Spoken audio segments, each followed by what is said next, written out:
All right.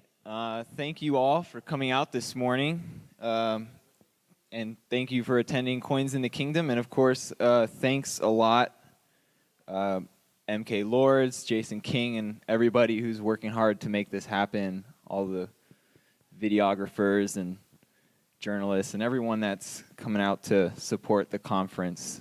Thanks a lot.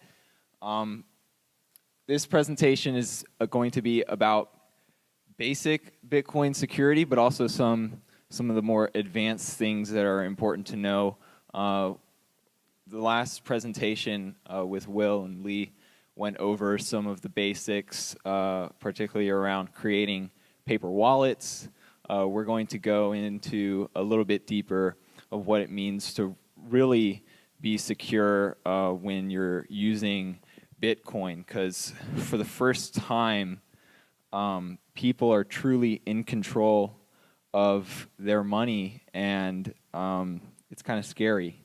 So, you know, be your own bank is really great as an idea until you realize that banks get robbed a lot. So, or at least there's certainly a threat there. So there's a reason that there's a lot of security overhead in terms of costs and such, and a lot of regulatory controls is because, well, putting a lot of money in one place is never that great of an idea. So who am I? My name is John Light. I've got a website, lightco.in. That's my home on the web. I founded a meetup in San Francisco called Buttonwood SF, which is basically like a Satoshi Square for San Francisco, where people can meet up every week and trade Bitcoins face-to-face, truly peer-to-peer. And I have a podcast that I publish on my website, p2pconnects.us. It's also on the Let's Talk Bitcoin network. If any of y'all are fans of Let's Talk Bitcoin, you can also download the podcast there. And I do consulting for Bitcoin investors and businesses. I got a website, bitcoinconsultant.me. If you just do a web search for Bitcoin Consultant, you'll find it. And probably the first thing to recognize about security is that it's a process. It's not a destination. You will never be secure. If you ever see a website or an app that says, "We're secure," that's, I mean, it's just patently false. There's always a way. But they might be secure at that moment, at that time, but there will come a time when they need to adjust their security processes to account for new technology that's coming out, new exploits, new malware, etc. So security is a process that you always constantly have to be tweaking and updating based on the threats that are out there. And probably a really good principle of security is that, you know, good security is when the cost of an attack is more than the value of what can be gained by executing an attack. Now, this really is only a good principle of security against people that are financially motivated. Some large, highly organized actors are not necessarily financially motivated, so good security does not always protect against those attackers because they'll just throw unlimited resources at you just to hurt you. But for common criminals, if you can make a dollar cost $1.10 to attack, then that dollar's not going anywhere. And then as a final kind of final truism that we're going to use here, in math we trust, because math doesn't lie. People will try and tell you that 2 + 2 doesn't equal 4, but don't buy it.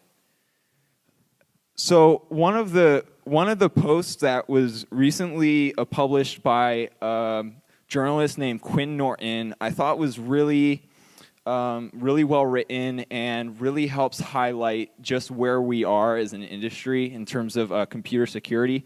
It's called "Everything is Broken," and I recommend all of you read it because it will really help kind of wake you up to like really how insecure things really are.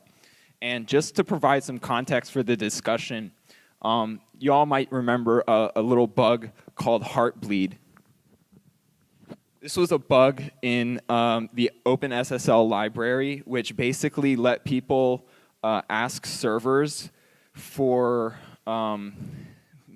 basically any information that the server had ever been told. So anything that had, for people who were using websites that were affected by the Heartbleed OpenSSL bug, it actually would have been better for their security if they hadn't used SSL at all at the time, because people were able to find their usernames and passwords and email addresses and all kinds of interesting information that had gone over SSL and been communicated to these servers. And then the Heartbleed bug came out, and people realized that wasn't such a great idea.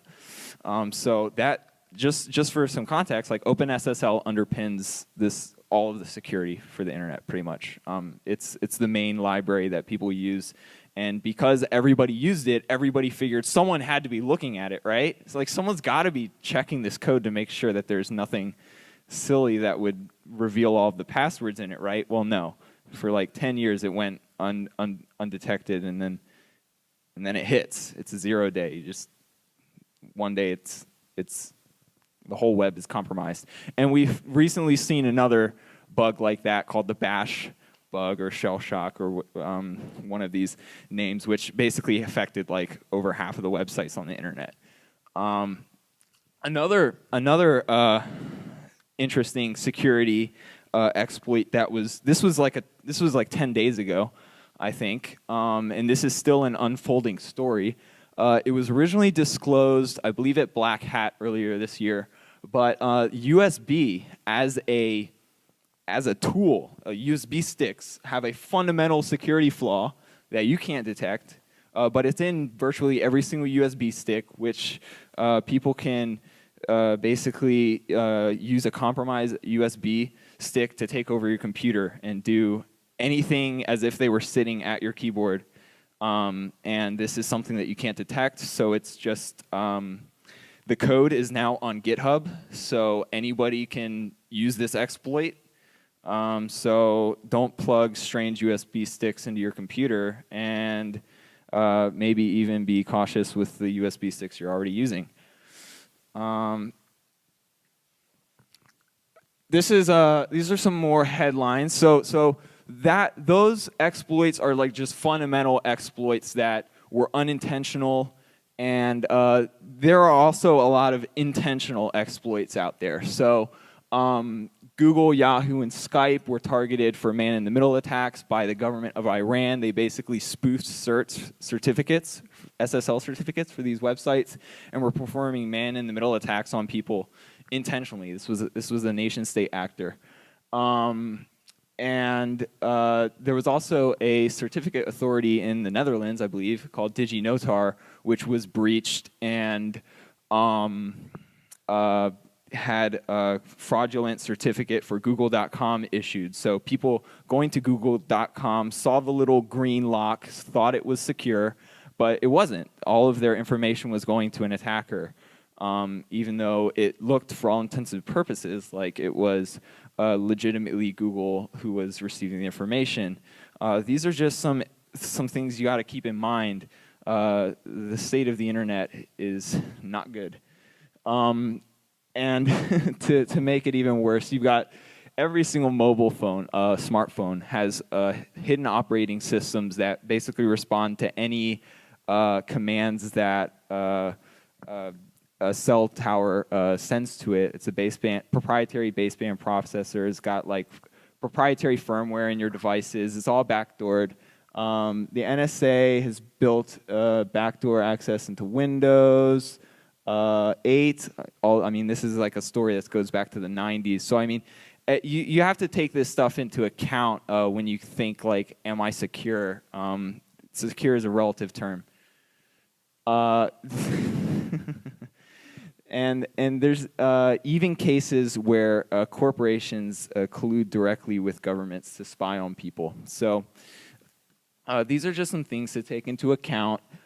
Some ways that you can help mitigate some of these like fundamental risks before we even start talking about software, before we even start talking about Bitcoin. It's like, what kind of machines are you actually using to interface with this software? What kind of hardware are you running? Well, the best way to truly start with a good foundation of security is to know your hardware, and that means open source. So there's a lot of good open source platforms that you can use for basic Bitcoin operations. The most sensitive, secure Bitcoin operations, generating and storing and signing messages with private keys. So that device up in the top right corner there is I believe that's a BeagleBone Black. And that is an open source hardware device that is like about as powerful as a maybe 3 or 4 year old laptop. So that's a really good platform for using to just generate private keys and sign messages with an offline cold storage system, which we'll talk about in a little bit. There's also fully open source hardware laptops that are made of fully open source components that you can put together yourself, so you know every single component that's going into your machine. And there's a really interesting project called Project Ara that got picked up by Google. Not the most confidence-inspiring company when it comes to protecting privacy, but nonetheless, this is an open source hardware project to create a modular phone where you can actually choose individually what components you want to go into your phone, and that's that bottom right-hand image. You can, if you want a webcam, you can put a webcam module in there. If you want Wi-Fi, you can put Wi-Fi module. If you want private keys for signing Bitcoin transactions, you could probably make a module for that too. So these are some cool ideas if you want to start from a really solid foundation for your secure Bitcoin transactions. And then once you have the hardware figured out, you want to deal with good, reputable, well-supported open source software. So Linux is, of course, a standard within the security community. There are, of course, a lot of different distros that you can use for Linux.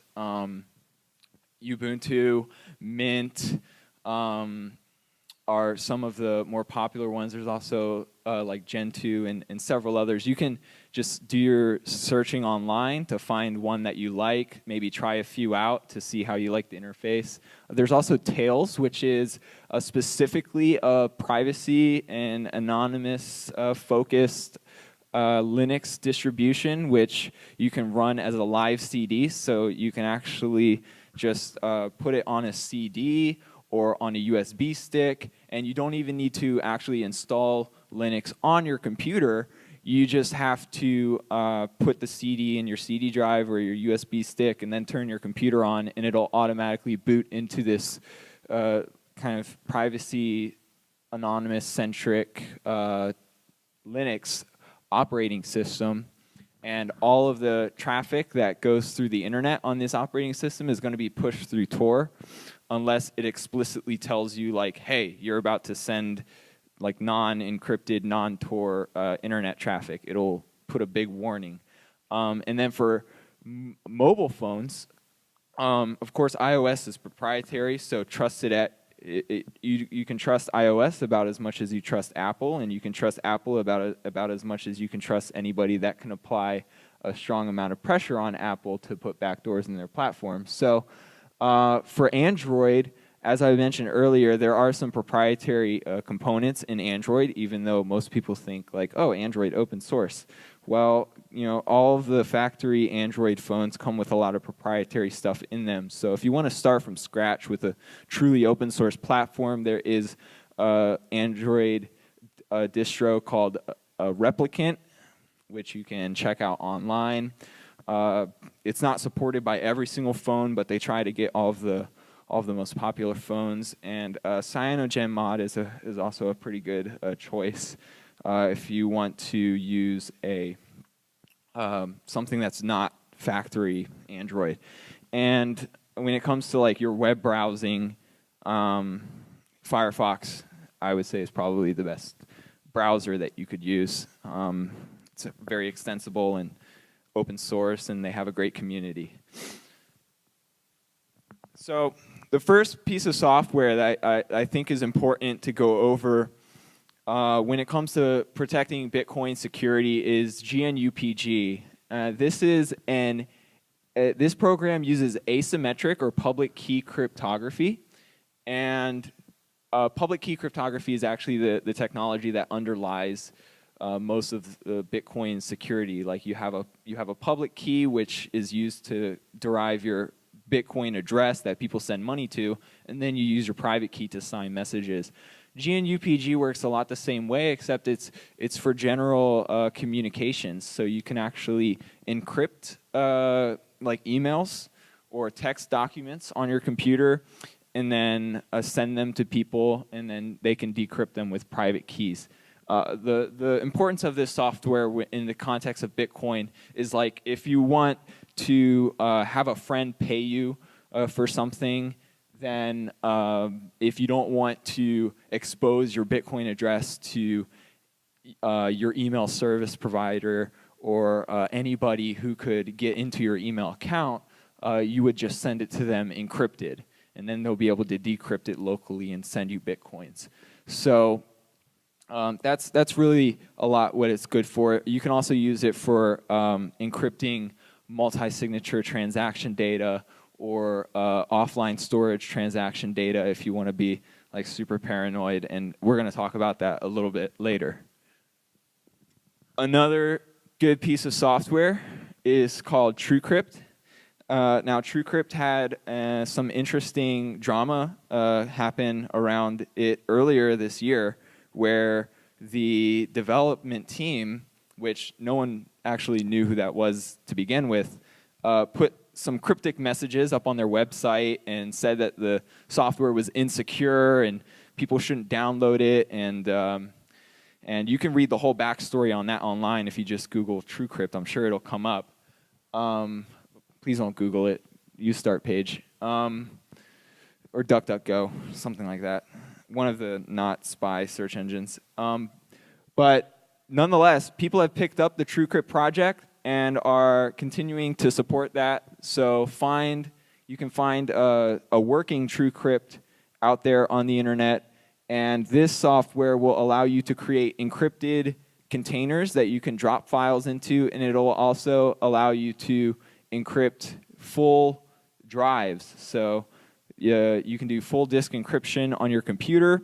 If your computer doesn't support it, full disk encryption already. Mac support full disk encryption.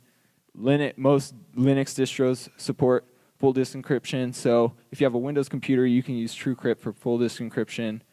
But it's Windows, so just take it with a grain of salt.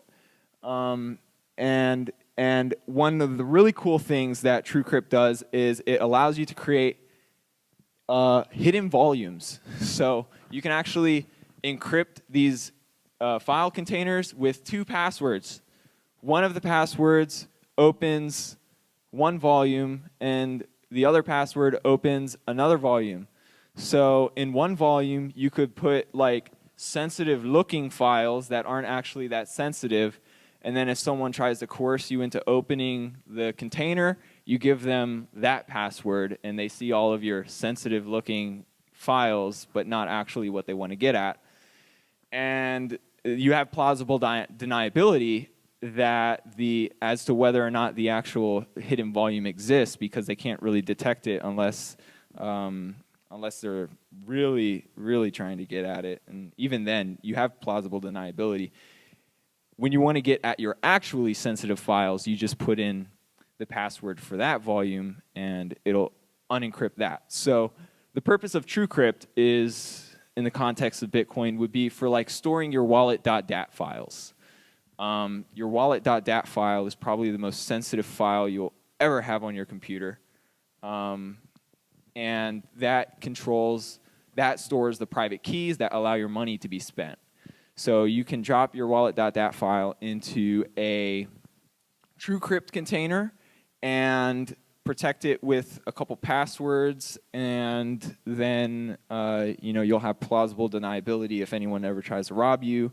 And otherwise, if you get a virus on your computer and it tries to take the wallet.dat file, well, it's encrypted, so they won't be able to get at it. So this is pretty good software. One of the things that Will mentioned in the last presentation was password managers. Of course, in the modern internet life, we have so many accounts, so many usernames, so many passwords. You just want to throw your hands up in the air and just run away from all of it. But we can't, because we live in the 21st century and have to deal with modern society. So the only option really is to either use just a few passwords and hope that works out okay because none of the services get hacked, or you have to use a good password on all of your accounts, and that can get really unwieldy if you have a bad memory or even an average memory. So password managers help you bridge that gap by allowing you to only have to remember one good password, and then you can store all of your other passwords and the usernames and accounts in the password manager. And really, when you use a password manager, it says you only have to remember one password, but really, you want to remember 3. All right, 3 passwords for the rest of your life. 1 for your full disk encryption on your machine, 1 for your password manager, and 1 for the USB stick that's not compromised, which is going to store your key file, which you can use for like 2-factor authentication with your password manager. So your password manager will allow you to have a password and then a key file, so that you need the key file and the password. That's key file is basically any file that's on your computer. It could be a picture, it could be a song, but it's like something that's special to you that you use as like a second thing that someone needs to know in order to get into the password manager. And you're going to encrypt that file in a USB stick that's not compromised with a 3rd password. So 1 password for your full disk encryption, which you use to encrypt your whole machine, 1 password for the password manager, and 1 password for a USB stick. Those are the only passwords you should ever need to know. And there's a lot of advice out there for how to pick good passwords, but the gist of it is that you want it to be something that's easy for you to remember, but hard for somebody else or a machine, most importantly, to guess. A lot of people think that this is like a lot of random characters and numbers and special characters, and it doesn't have to be like that. It can be like a line of poetry with like your birth date, and then like a line from your favorite movie, and those 3 things put together are really hard to guess. Individually, they might be easy to guess, but all together, it's like really hard to guess. So you can use a formula kind of like that to come up with some passwords if you want.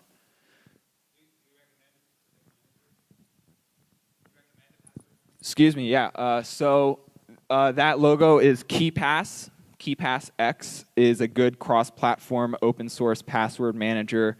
They have mobile apps and apps for all of the major operating systems. So yes, KeePass X, KeePass X. Great question. I don't know too much about LastPass. I believe they store your passwords in the cloud, and that's just kind of weird to me, so I'm not sure. Is that a no? What's that? It's client-side? Okay. Look into LastPass then, and pick whatever works best for you. What's up? Yeah. Mm-hmm. Okay. So he's saying that Norton Norton Antivirus. They offer a lot of security suite, Norton 360, and they have a password manager. It's proprietary, so take that for what you will. It basically means that you need to trust Norton with the source code. I don't believe they've opened the source code for their products for review. They do own PGP now, and PGP is open source, but they own it. But I do not believe they've open sourced their password manager. So if you trust Norton, then you can trust their password manager, just like you can trust Apple, right? And I personally prefer open source. So take that for what you will. Great question. And then similar to using PGP to communicate addresses and other kinds of maybe sensitive information to other people, there's some open source encrypted IM and chat clients that you can use. Pigeon and OTR is a free open source XMPP chat program that's cross-platform. CryptoCat is a browser extension that's really easy to use for encrypted instant messaging, and ChatSecure is a mobile application that's like Pigeon. It works over the XMPP protocol, which was up until recently supported by like Facebook and Google, but I think they're closing down and discontinuing support for XMPP, but it still works with Jabber and other popular chat platforms. And you would just use these programs to like communicate addresses or transaction information that you don't want exposed to the ClearNet. And for similar reasons, if you want to communicate that kind of information over the telephone, you can use Redphone, which is end-to-end encrypted. It uses ZRTP encryption. That's basically when you call somebody, it'll show 2 words on your screen. If those 2 words match on both ends of the call, then there's no man in the middle, and it's a completely private call between 2 parties. Basically, the person who picks up the call says the first word. The person who actually made the call says the second word. If they both match, then it's good. If not, you should hang up and maybe book the next flight out of the country. Yeah.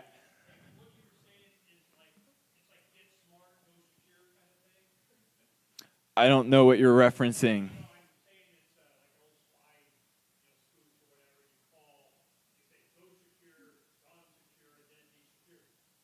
Kind of like that, yeah. Like basically, it shows 2 words. So like hat apple. When the person picks up, they say hat, and you say apple, and you look at your screen and it says hat apple, and you're like, yeah.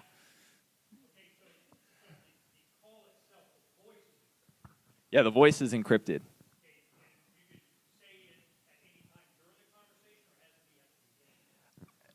You want to say it before you say anything sensitive, because if there is a man in the middle, then it could be at any time in the call.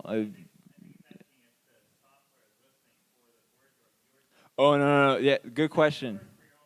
You're saying the words for yourself and for the other person. The software doesn't know whether you're actually saying the words. It's just there for you and for your own benefit and for you to double check to see whether or not the call is being listened in on. Does that make sense? No. Yeah. Yeah. Yep.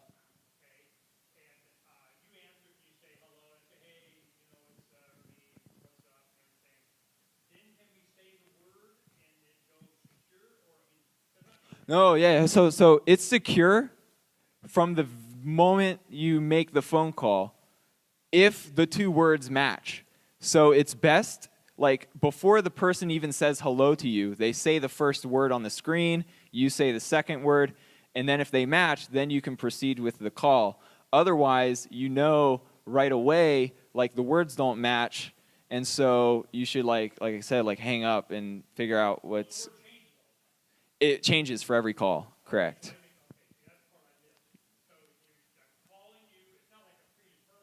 Nope.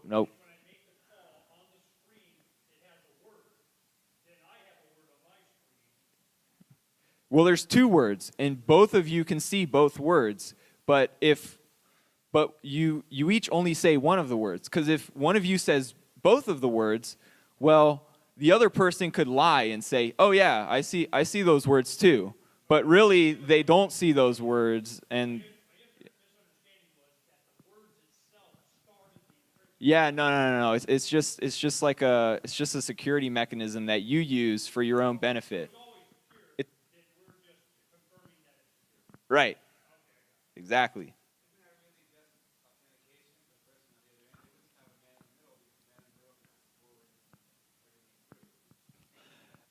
I mean, so real-time voice, like voice copying, I guess would be kind of difficult. I don't know.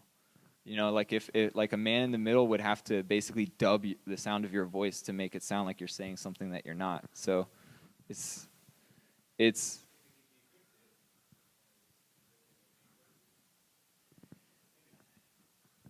yeah, I mean, I look at like you know, if you recognize the person's voice on the other end of the call, they say one word, you say another word, and they both match. Like, there's no way for the person on the other end of the call to know what's on your screen, and vice versa. So if it matches, then it's really hard to fake that. But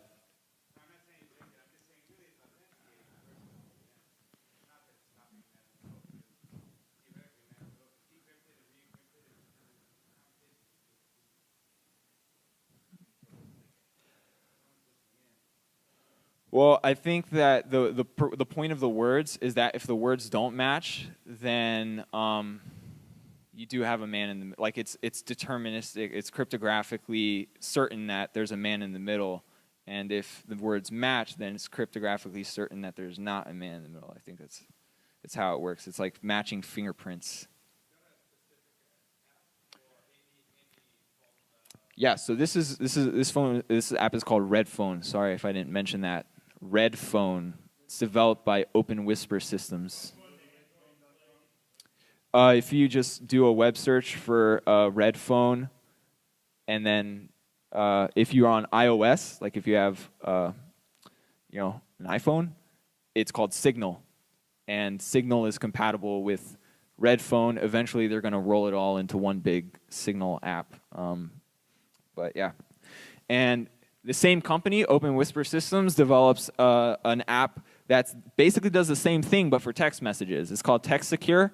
Signal for iOS does the calls and the texting, and Signal is compatible with Red Phone and TextSecure. It does end-to-end encrypted text messaging, so you can send, you know, encrypted text messages to your friends and family, and you can confirm that there's no man in the middle by verifying the fingerprints of the keys that are being used out of band, so like in a phone call or in person. And in addition to actually encrypting the text over the air, it also encrypts your text message database locally. So if anyone ever takes your phone, you can lock the database, or if your phone turns off, the database locks, and they won't be able to actually get into your text messages. So that's useful, again, for sending sensitive Bitcoin transaction data to other people. So another service that's really useful for protecting your privacy, at least when you're using Bitcoin, is Tor. Most Bitcoin clients support Tor in some way. There are instructions online for how to configure your clients to push traffic through Tor. For instance, the Mycelium app that you were instructed to download earlier lets you port forward to local host 9050, port 9050, which is basically your Android's Tor settings, so you can put Orbot on your phone and configure your Bitcoin wallet to go through Tor. Again, instructions for that are online if you want that, and basically the purpose of this is to obscure where your transactions are being broadcast from. So your IP address will never actually show up on the Bitcoin network. So the last point here, it says that Tor is not a silver bullet, and that basically means that even though the general principle is online anonymity, understand that there are a lot of ways that this anonymity can be compromised, particularly by a nation-state-size actor who has a very broad overview of the network. Basically, the network is vulnerable to Sybil attacks, which basically means that one person sets up a ton of nodes in the network that monitors everything that's going on, and then they correlate the data that they see on their Tor nodes with data that they're seeing on the regular internet, and they say, oh, this person went in through the ClearNet on this side, and then there was some traffic on the website over here right after that. This is probably the same person. Again, it takes like a nation-state size actor to do something like that, but those are generally the people that, like, you know, you're really worried about, right? So Tor is not a silver bullet, but it's a great first start. Another thing that you can use in conjunction with Tor is like a VPN software, and there's a lot of different VPN services out there, but the criteria that you're going to want to look for to determine like what VPN you want to use, you want to choose one that uses multi-hop instead of single hop, so that your servers keep changing and your IP address is dynamic, and you don't have just one server that's taking the brunt of the traffic. It's kind of spread out. So there are a lot of VPN services you can look for. You want to ask, do they accept private forms of payment? If you have to pay with a credit card, well, it kind of defeats the purpose of, like, you know, staying private and anonymous, right? So do they accept Bitcoin? That's a pretty good start. Also, some of them accept cash. It's kind of weird to send cash in the mail to an anonymous website, but hey, if they've got a reputation, it works. Another question to ask is, do they store logs? Most VPNs do not, simply because they don't have the resources. Like, if they stored logs for every single user of every single website, every IP address that ever went through their servers, wow, that's a lot of memory.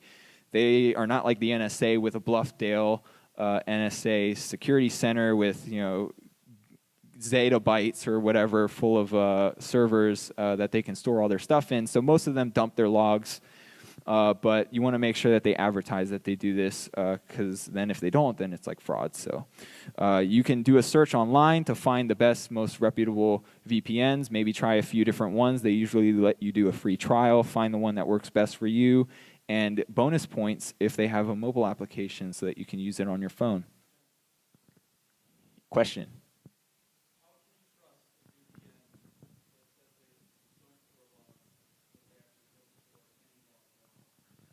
Well, like I just said, if they do store logs, then it would be like false advertising, and that's kind of like a criminal offense. But say like they're coerced into storing logs, well then there's not a whole lot that you can do. But what you can do is you can use VPNs in conjunction with Tor, and then you're like doubly protected. So some VPN services let you choose what servers you want to connect to. So if you want to be like super careful, you just like change what servers you connect to each time you connect to the VPN, and then you're kind of a moving target. Another thing is, as I mentioned, in most cases it's just unfeasible. Like, there's just so much data going through they can't log it.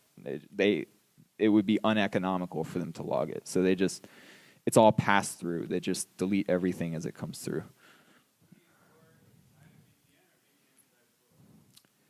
VPN inside of Tor. Yeah. So it's like you connect to the VPN and then the connection goes through Tor.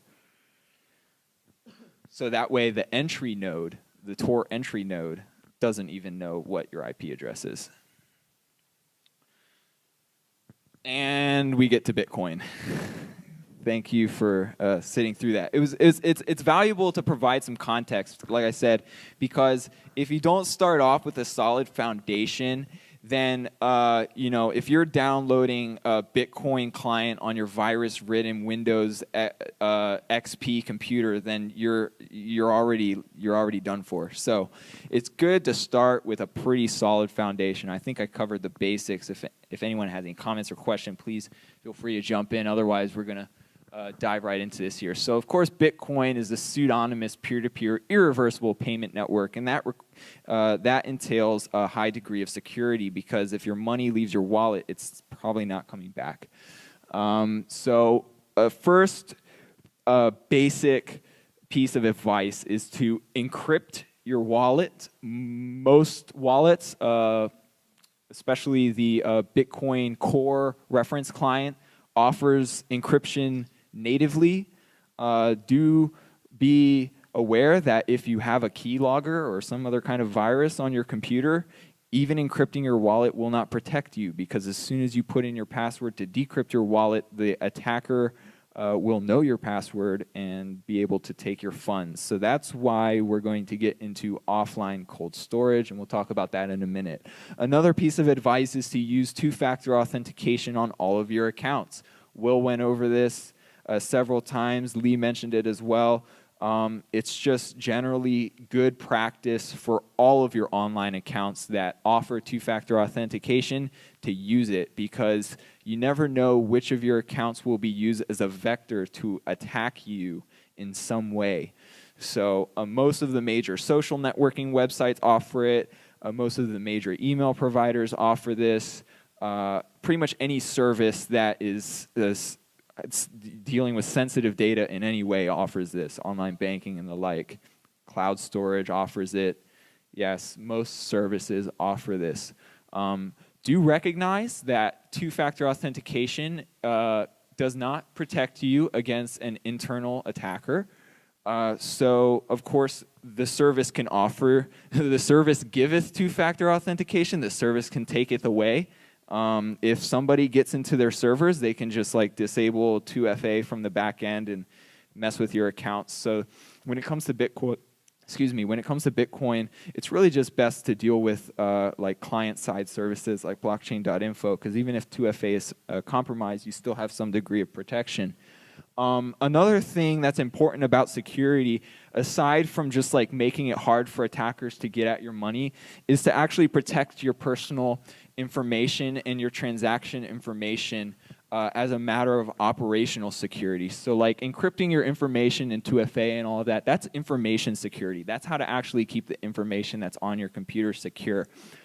Privacy aspect of Bitcoin is part of operational security. So like you want to make sure that people aren't like tracking how much money you spend and then, saying like, oh, well, this guy gets paid on this day, and so maybe that's a good day to go and ask him for his milk money. We're going to talk a little bit about ways that you can kind of anonymize your Bitcoin transactions in the blockchain in order to protect your financial privacy. And the last piece of advice, which unfortunately too many people in the Bitcoin community were never told or just simply ignored: don't give Bitcoins to strangers. That'll save you a lot of heartache. And with that in mind, let's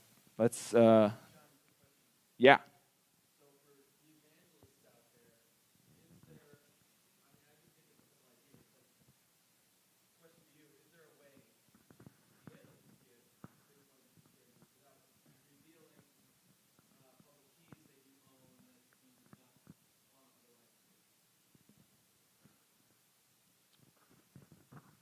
So the part about giving Bitcoins to strangers is less about like revealing something on your end and more about just like worrying about whether you're going to get the Bitcoins back in the future. If you're worried about showing the transaction balance of the address that you're sending the Bitcoins from, you can use a mixer to disconnect the sending address from the receiving address. But the point about not sending Bitcoins to strangers is just the fact that oftentimes when people do this, they don't get their Bitcoins back, and that's never any fun. So, yeah, like especially if their name is Pirate at 40, and That you know, he had the bounty ball. Like he was like really like friendly looking. I don't know. He was. God bless Mark Karpellis. All right. So, unfortunately, it got a little cut off. But cold storage is the gold standard of Bitcoin security. Cold storage means that your private keys are kept on an offline computer. The ideal situation is when this computer has A, never touched the internet, and B, will never touch the internet again. As soon as a computer touches the internet, consider it possibly compromised. I mean, if you want absolute certainty, those are the conditions that must be met. It must have never touched the internet, and it must never touch the internet. So I mentioned earlier the BeagleBone Black. There's another device called the Raspberry Pi. These are very cheap devices. The BeagleBones you can get for like $60, $70 online. Raspberry Pis are about half that price. They're very lightweight computers, so they can't do really anything heavier than like word processing and maybe some light coding and maybe internet browsing if you're not looking at like super JavaScript heavy websites or anything like that. But these are great devices for just generating private keys and signing transactions. So you can buy one of the Raspberry Pis for like $30 and then install some Bitcoin software on there, generate your private keys, and then bring transactions from your online hot computer over to the cold computer using a non-compromised USB stick, preferably a USB stick that has a lock on it so that it can go to read-only mode. And then you can sign the transaction on your cold computer, bring the transaction back to the hot computer, and then broadcast it to the network. And the last thing you're going to want is a dumb computer, a dumb printer, like the dumbest printer that you can find, the oldest, dumbest computer that still works. Because all of the computers nowadays, all the printers nowadays, they're like really smart, as in they like store all of the things that you've ever printed on them. And if you're printing out private keys, that's not a feature, that's a bug. If you're really printing out anything that's like sensitive, that's not good. So just a summary, you're going to want, for cold storage, if you really want to do this right, you're going to want two computers. One cold computer that you use for generating your private keys and signing transactions. One hot computer that you use for transaction broadcasting. This can be your regular everyday computer. And you want a USB stick with a read-write lock. We're going to talk about why in a minute. And this is what you use to actually transfer transaction data between the two computers. And you want a dumb printer for printing out your paper wallets and backups. Yes? I will be happy to post them. I'll see if I can get them to the Coins in the Kingdom people, and I will definitely post them on my website. So bitcoinconsultant.me, I'll post it there, and I'll remind you at the end too. Thank you for the suggestion. And then one interesting advancement in the past couple years has been the advent of hardware wallets. So these are hardware devices that are specifically designed and created for generating, storing private keys, and signing transactions. So Bitcoin Armory is the software that I recommend to everybody for offline cold signing. It's a very feature-rich software. One thing that I would like to, one caveat I would like to say is that if you're going to run Armory on your online computer, you want it to be a pretty powerful computer, so like at least 8 gigs of RAM. Because it builds the whole blockchain, so to give you maximum security, so you know that you're dealing with the real blockchain, and it's broadcasting transactions properly. So you're going to need probably around maybe at least 100 gigabytes of free space on your computer so that it can build the databases properly. So 100 gigabytes of hard drive space, 8 gigs of RAM, and you will have the most secure Bitcoin setup possible. What you do is you install Bitcoin Armory on both your online computer and your offline computer. You generate a wallet on your offline computer, create a watching only copy that you put on your USB stick.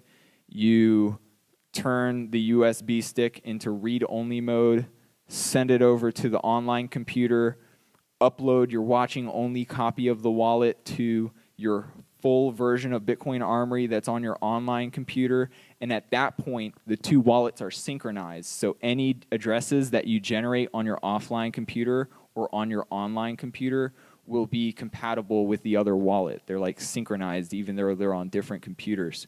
And then what you can do is you can create new transactions on the online Bitcoin Armory wallet, export those transactions to the USB stick, bring it back to the offline computer, sign the transactions in your offline version of Bitcoin Armory, and then bring the signed transaction back to the online computer for broadcasting to the Bitcoin network. Once you have it set up, you can do this whole process in like less than 5 minutes, and it is the most secure setup. Keep in mind that this is not for like everyday spending. You don't have to do this for every single Bitcoin transaction. This is for like your life savings that you're putting into Bitcoins. And you should only have to do this like every once in a while, like maybe once a month if you want to transfer Bitcoins from your cold storage into your hot wallet that you actually use for daily transactions.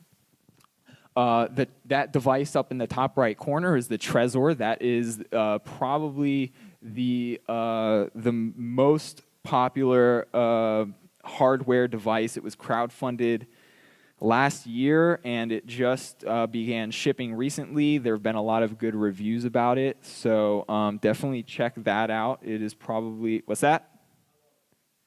Endorsement from Will. Trezor is awesome. You heard it here, folks. Trezor? Yes, so Trezor would be like a replacement for all of that, all of those steps that I just told you. Trezor kind of replaces that. It basically, it generates the key on the device, and then you use it in conjunction with some software that they give you, and it'll give you a PIN, and you just put your PIN in every time you want to make a transaction, and then the device will sign the transaction, send it back to your computer, and it'll broadcast it to the internet. And the private keys are totally air-gapped from the internet, and at that point, you only really have to worry about physical security of the device. Just don't lose the device. If you lose the device, you lose your private keys. Sir? Trezor, Trezor. And this fine example at the bottom is one of the many Bitcoin paper wallet designs that are available. What I like to do is to basically take one of those Tails live CDs that I was describing earlier, pop it in my computer, go on to pull up the web browser, go to like bitaddress.org over HTTPS. I make sure it's authenticated and everything, and then turn the internet off. And then you can still use the website while the internet is off because it's running directly in your browser. You can generate as many of these paper wallets as you want. I'll print out like 20 at a time, like 20 different paper wallets at a time, and use one, rip it up, use one again, rip it up, use one again, rip it up, and you can do this as many times as you want, really. But if you don't want to kill trees, just use Trezor or use recycled paper. And the last, so cold storage is like the gold standard, but recently multi-sig has been really popular with Bitcoin wallets, and for good reason. Multi-sig basically offers you two-factor authentication on the blockchain.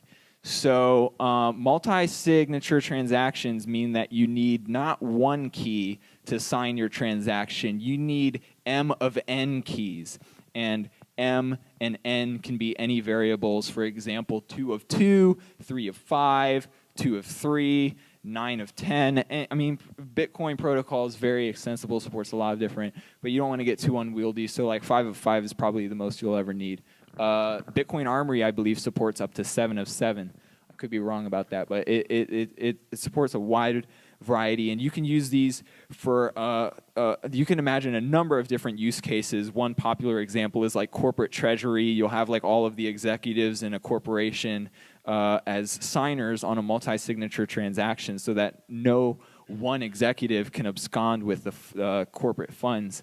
It's also a way to do quote-unquote trustless escrow, where you don't actually have to trust the escrow provider to not run away with your money, as long as you can trust that they won't collude with the person that you're doing business with. So if you've got a merchant and an escrow provider, you create a multi-signature transaction, 2 of 3, between yourself, the merchant, and the escrow provider.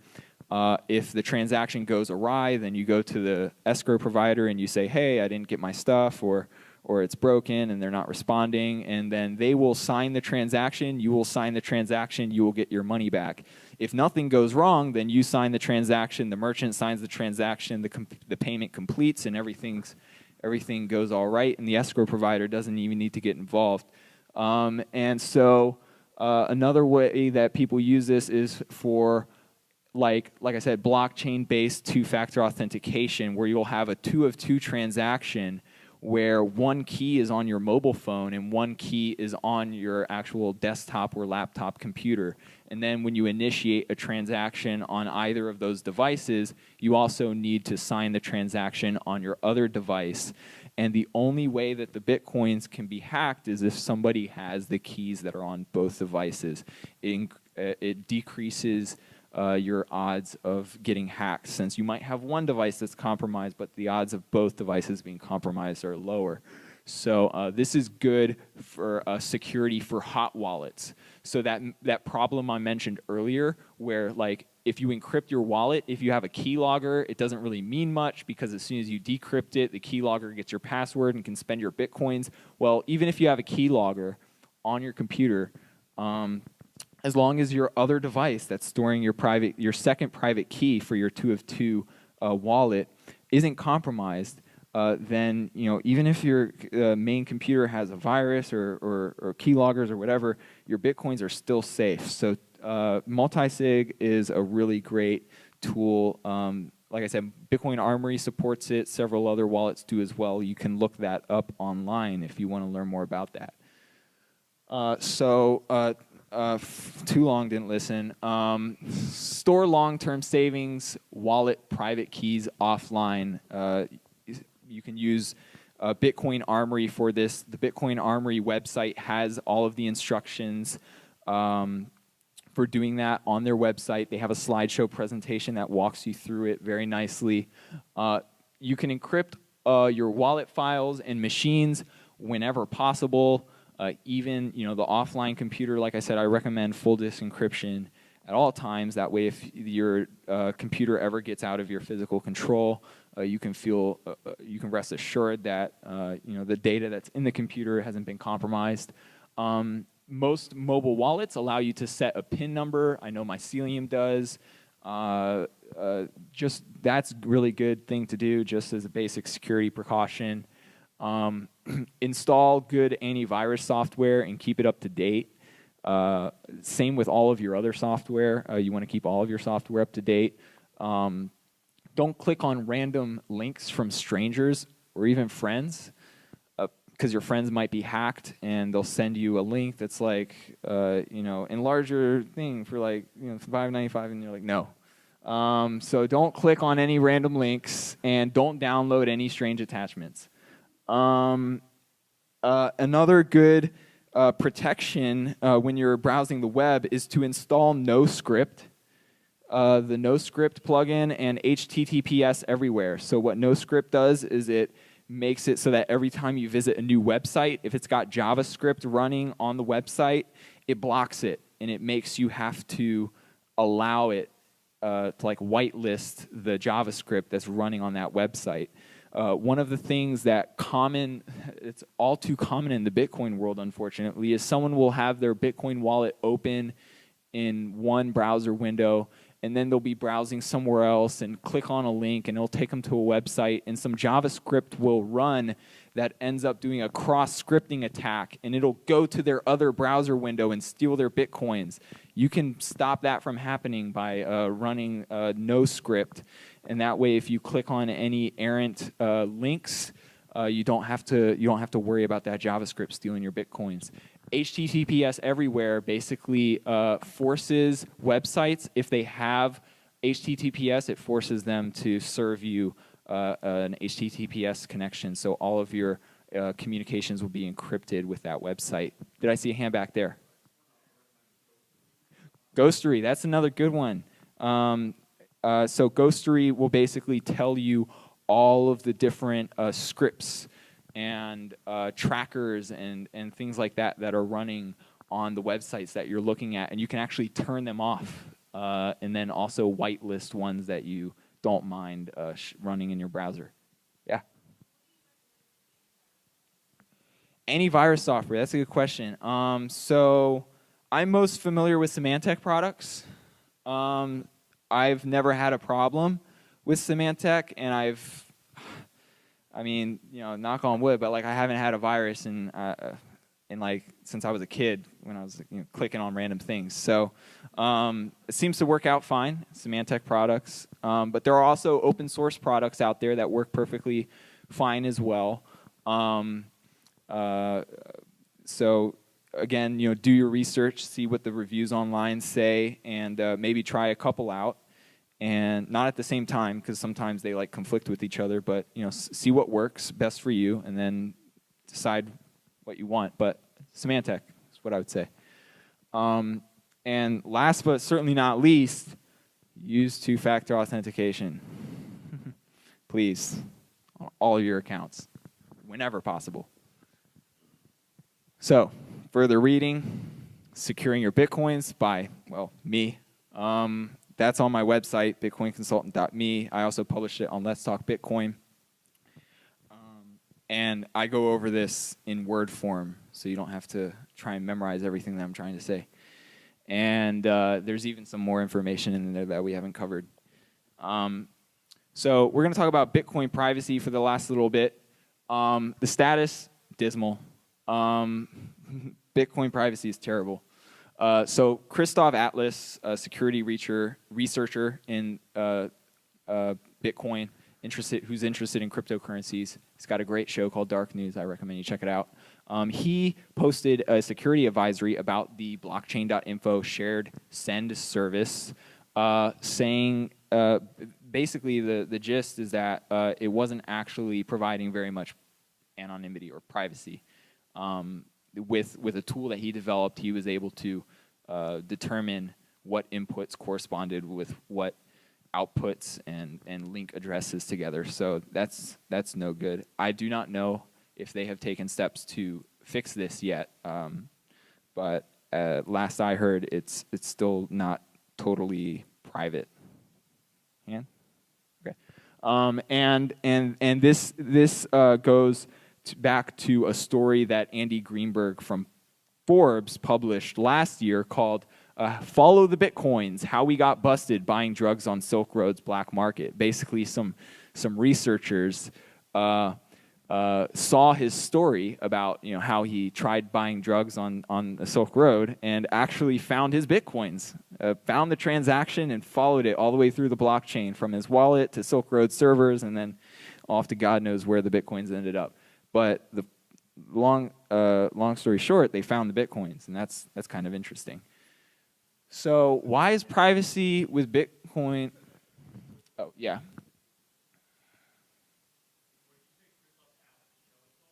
Dark News. It's on the World Crypto Network. Shouts out to Tom. Mad Bitcoins. Mad Bitcoins. All right. So why is privacy important?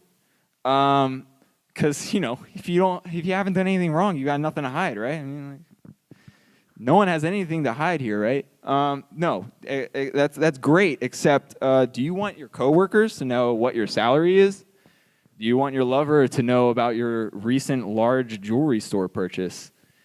Do you want your cashier to know your account balance?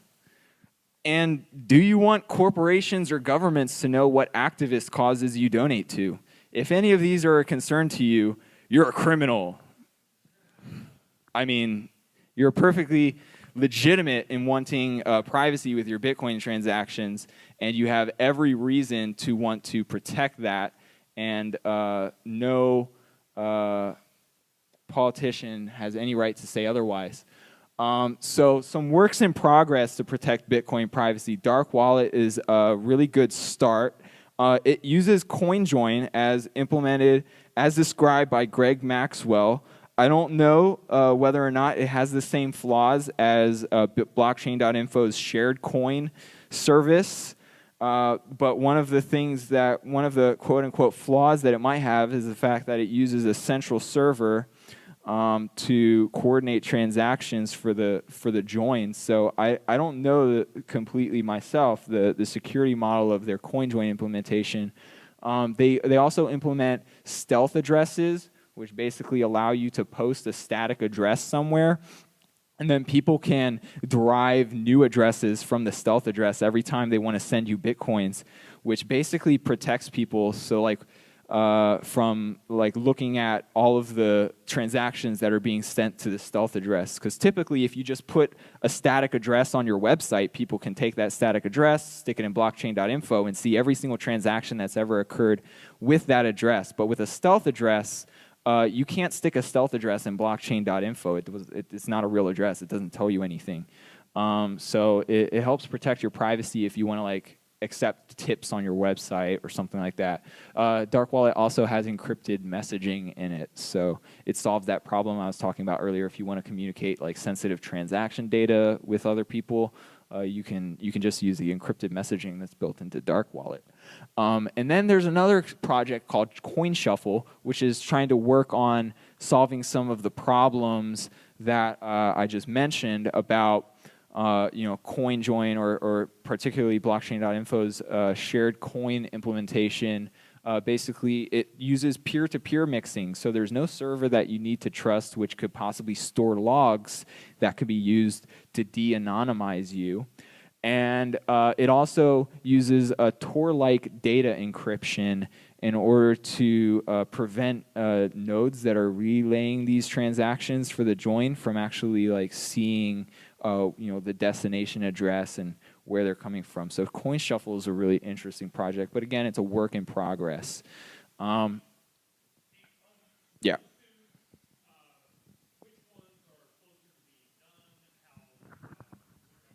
They're both in alpha, so they're both like kind of far away from being done. Dark Wallet says that they're coming out with I think a 1.0 by the end of the year.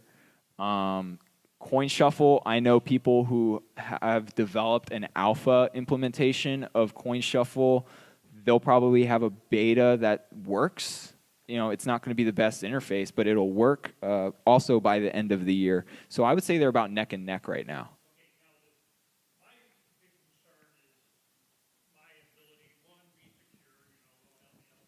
Yeah.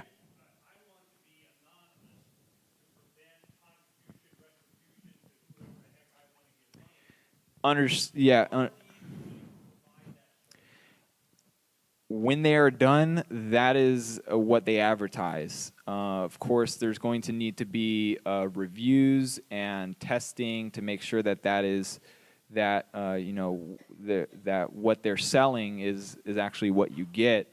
But yeah, that's what they advertise, is that eventually, when the services are done, you will be able to send Bitcoins to people, and that transaction will be more or less untraceable in the blockchain.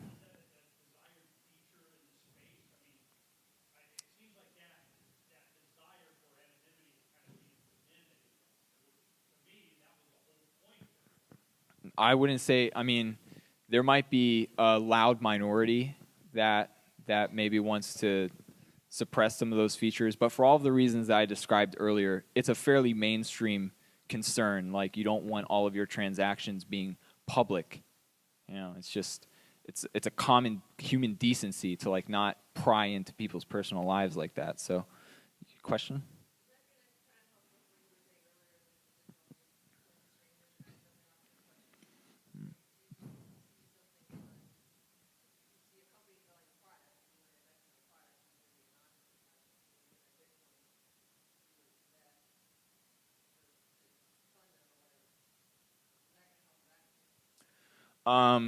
Yeah, so it doesn't protect you against like sending Bitcoins to somebody and never getting them back, but it does protect you.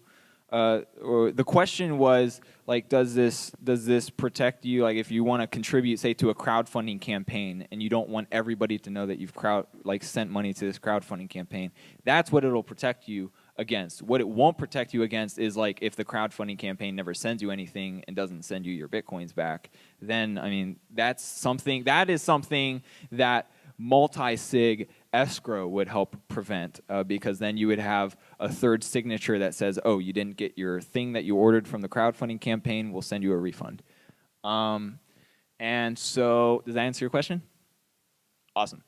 So how do you actually get private Bitcoin transactions then? If the only commercial tool that people typically use, Sharecoin, doesn't work, what can you do? Well, you can trust like Bitcoin laundry services like Bitcoin Fog, where you basically send Bitcoins to a Bitcoin address that somebody controls, and then they send the same amount of Bitcoins minus a small service fee from a completely different address to some other address, usually at a later time, so that it's that much harder to disconnect. Well, in that case, you have to trust that service to not just like keep your Bitcoins. And usually these services are operated anonymously, so you don't even know who's running them, because I mean, if they put their name out there, well, then they're a target, right? At least so the story goes. But it's not unusual for, like I said, when you send Bitcoins to strangers, particularly anonymous strangers, you don't see them back. So how do you actually do this, like somewhat securely, where you have some reasonable expectation that you're going to get your coins back? Well, you combine Tor with all of these other services, coins, to basically send your Bitcoins. This is how we're going to do it here. Okay, so first you create and run a Tails live CD. Then you boot up your anonymous browser, and you go create a new pseudonymous email accounts that are not attached to your real identity in any way. Then you take these email accounts and you use them to sign up with exchanges that don't ask you for any sort of personal information. These exchanges are typically altcoin-only exchanges. Use ones that have been around for a while and actually have some reputation. But yeah, altcoin-only exchanges typically don't ask you for any of your personal identity information. Send Bitcoins to the exchange through a mixer, because if you send them without sending them through, like, use shared coin. Yes, it's like kind of weak, but it's better than nothing. So use the shared coin to send Bitcoins to the exchange. Buy and withdraw altcoins. Send the altcoins to your local altcoin wallet. Then sign up for another exchange with another email address, send the altcoins to that exchange, buy some Bitcoins with the altcoins, withdraw the Bitcoins to a new Bitcoin wallet, and then mix the coins again, and then you'll be anonymous. Bonus points if the coin is one of these like anonymous coins, like Dark Coin, Bitcoin Dark, or Crypto Note, or Monero. These are not endorsements. I have no idea what these coins are. They say they're anonymous. It's up to you to trust the code. So that's really what you have to do. You have to like jump through all these hoops if you actually want to be anonymous, at least until these mixing services are properly configured and properly implemented. So what can exchanges do to help? Because like exchanges and wallet providers are really the point where like Bitcoins and real identities tend to like mash together. One thing that they can do is they can integrate open transactions, which offers like untraceable Chaumian digital cash. So you can withdraw these cash tokens and trade them around with people, and then withdraw Bitcoins later. and they use multi-sig voting. They can use multi-sig voting pools so that you don't have to worry too much about your bitcoins being doxxed. The exchanges can implement coin shuffle for all withdrawals. So like every time you withdraw bitcoins from the exchange to your personal wallet, they can be sent through coin shuffle so that the exchange can't see or someone looking at the exchange's addresses can't like find your new address that you sent the withdrawal to. They can retain as little data as possible. I don't even know how much data they're required to hold by law, but they should hold like the absolute minimum possible, because like what do they really need it for, right? And of course, they can also operate in more favorable jurisdictions for like financial privacy. That's probably the best thing they could do. Further reading for this topic, a great book by that security researcher I mentioned earlier, Christoph Atlas. It's called Anonymous Bitcoin, How to Keep Your Bitcoins All to Yourself. Definitely recommend you guys check that out. So just as some last minute advice here, model your threats, determine what's actually a threat and what's not. And then you can kind of figure out what your security needs are from there. Use two-factor authentication on all of your accounts. Use good passwords. Remember, like, easy for you to remember, hard for someone else or a computer to guess. Use free open source software whenever possible, because proprietary software could have backdoors built into it, backdoors installed on an update at any time. You just have no idea of knowing. And of course, keep all of your software up to date so that there's no like 0 days or any sort of other like old exploits that can be used to compromise your computer. One thing to keep in mind that it is possible to over-secure. So contrary to what you might read on the internet, you can have too much security. So like, be reasonable, be safe, most importantly, have fun, because you only live once, guys. YOLO. You guys can get in touch with me if you want. Litecoin is my website, at Litecoin on Twitter, Litecoin on one name, and Litecoin on Ripple. Thanks a lot for sticking around, folks. If you have any questions, we might have times for a few questions. Otherwise, I'll be around and you can come talk to me.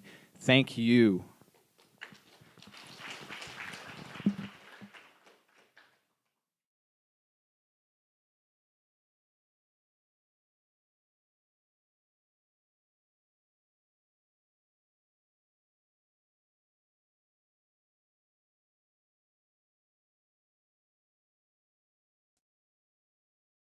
Español, English, Deutsch.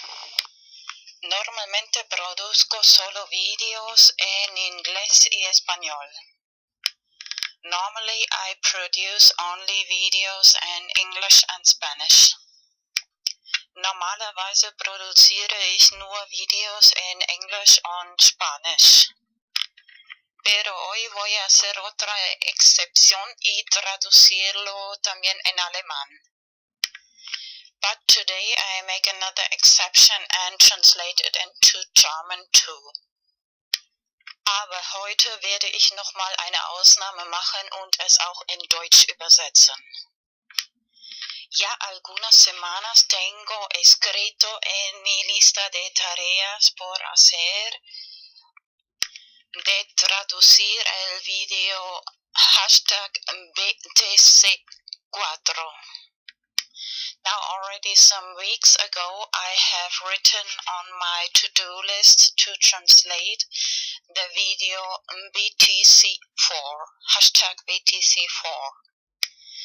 Schon seit ein paar Wochen habe ich auf meiner To-Do-Liste geschrieben, den Video BTC4 in Deutsch zu übersetzen. Estoy segura que esta idea puede ayudar a mucha gente económicamente. I'm sure that this can help many people economically. Ich bin sicher, dass diese Idee vielen Leuten finanziell helfen kann. Y dar motivación para aprender Bitcoin. And give motivation to learn about Bitcoin. Und Motivation geben, um über Bitcoin zu lernen. En este momento el precio de Bitcoin es muy bajo, económico. At the moment the price of Bitcoin is very low, economic. Im Moment ist der Preis von Bitcoin sehr tief. Sería el momento ideal para invertir. Hoy es el 15 de abril 2015. Would be the ideal moment to invest. Today is April 15th, 2015. Es wäre der ideale Moment zu investieren. Heute ist der 15. April 2015.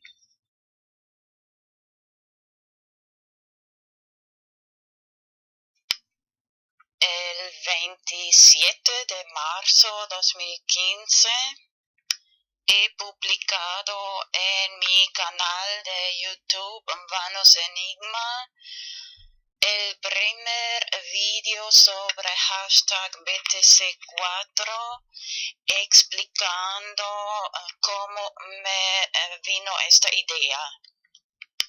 On March 27th of 2015, I published the first video about hashtag BTC4 in my channel YouTube Vanos Enigma, explaining how I got the idea. Am 27. März 2015 habe ich in meinem YouTube-Channel Vanos Enigma den ersten Video über Hashtag BTC4 veröffentlicht und erklärt, wie ich diese Idee bekommen habe. La idea consiste principalmente en lo siguiente. The idea mainly consists in the following. Die Idee besteht hauptsächlich in folgendem. Imprimir direcciones de Bitcoin en papel, 10 o mínimo 10 o mejor 100.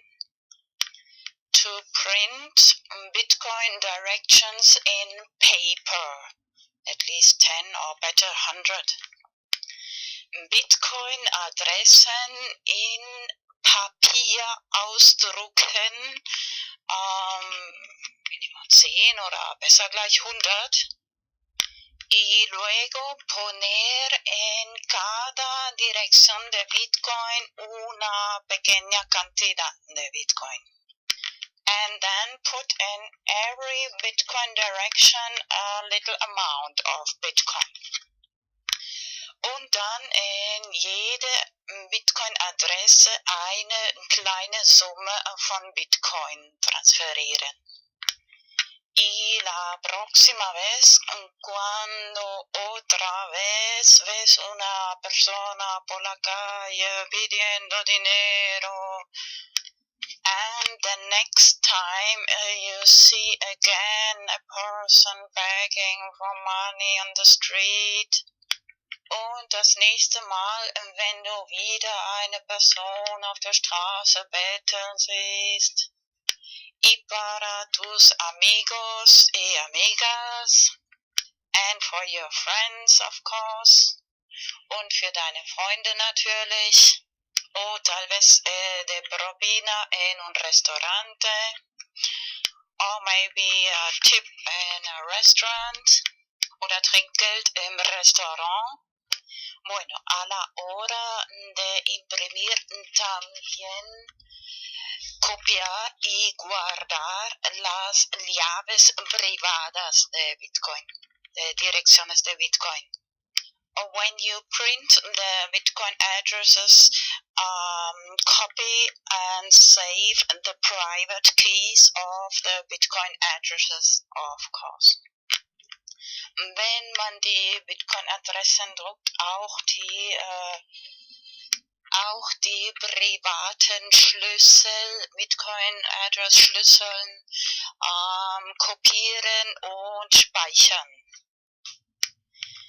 Y a la hora de distribuir las direcciones de Bitcoin, escribir la fecha, por ejemplo, hoy es el 15 de abril 2015, escribir la fecha más plus 4 años,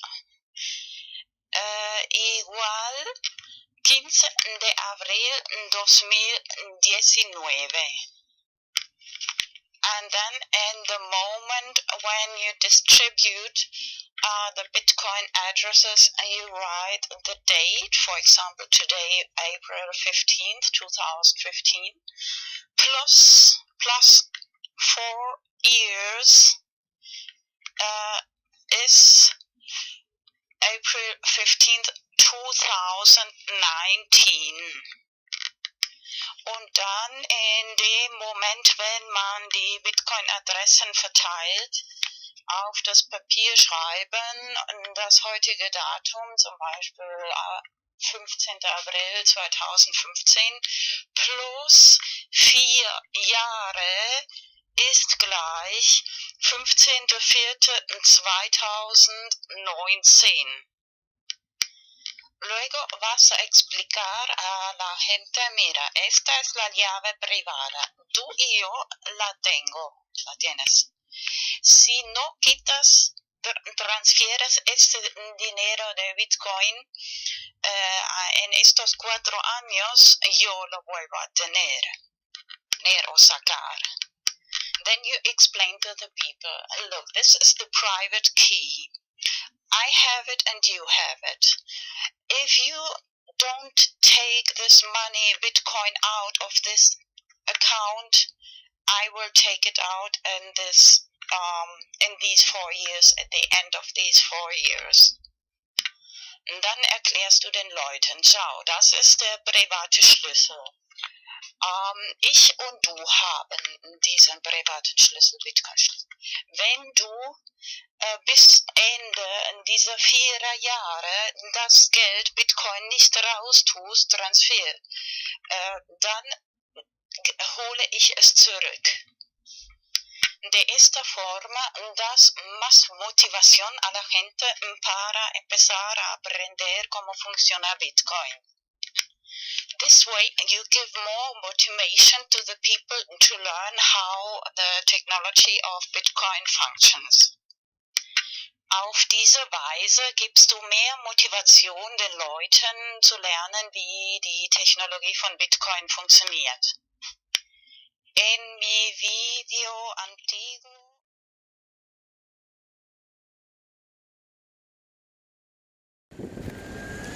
English Español. VideoMix number 25, VideoMix número 25. This time I want to talk especially about hashtag JCCVW, which I created some time ago, abbreviation for Justice, Court, Comedy and Virtual Worlds.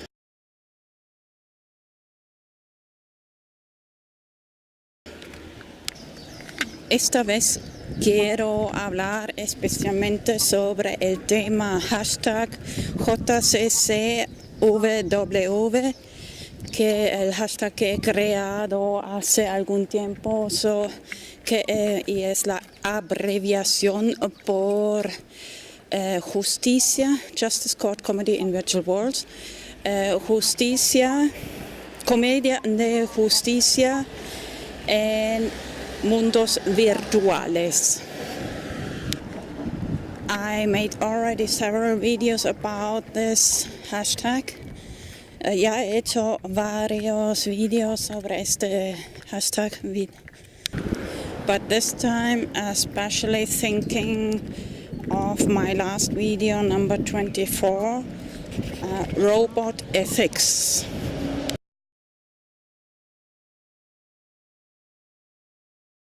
Pero esta vez especialmente pensando en mi último video, VideoMix número 24, Robot Ethics, ética de robots.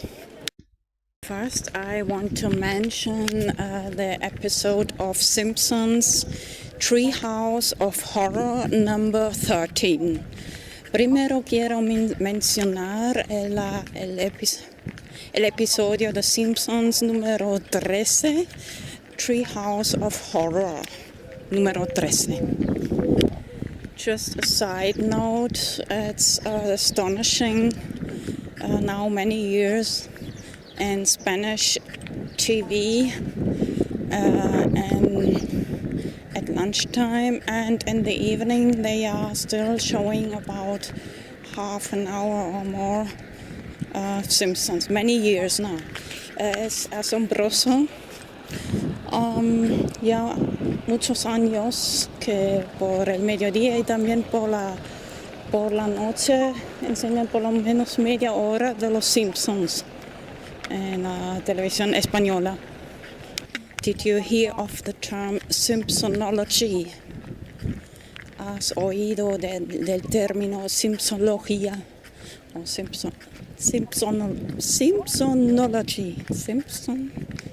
Simpsonology. Maybe I'll check out if it in Spanish, Simpsonología. Todavía. Long story short, the moral of this episode of The Simpsons, the animals have more ethics than humans. Resumiendo este episodio de Los Simpsons, los animales tienen más ética que los humanos.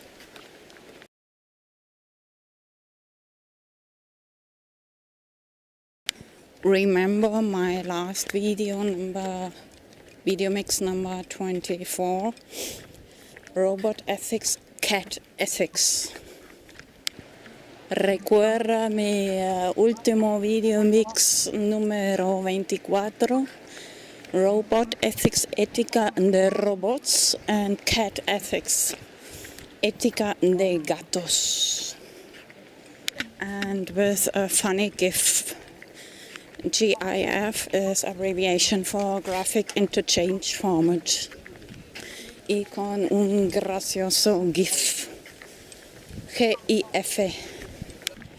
Maybe it's a little bit helpful to compare robot ethics and cat ethics. Tal vez ayuda a comparar un poco el ética de robots y ética de gatos. Once I said to my mom, talking with this person is like teaching ethics to cats. Una vez he dicho a mi madre, mira, hablando con esa persona es como enseñar ética a gatos. They just do what they want. Solo simplemente hacen lo que quieren. And the robots do what they are programmed to do. Y los robots hacen simplemente lo que están programados de hacer. The question is the responsibility.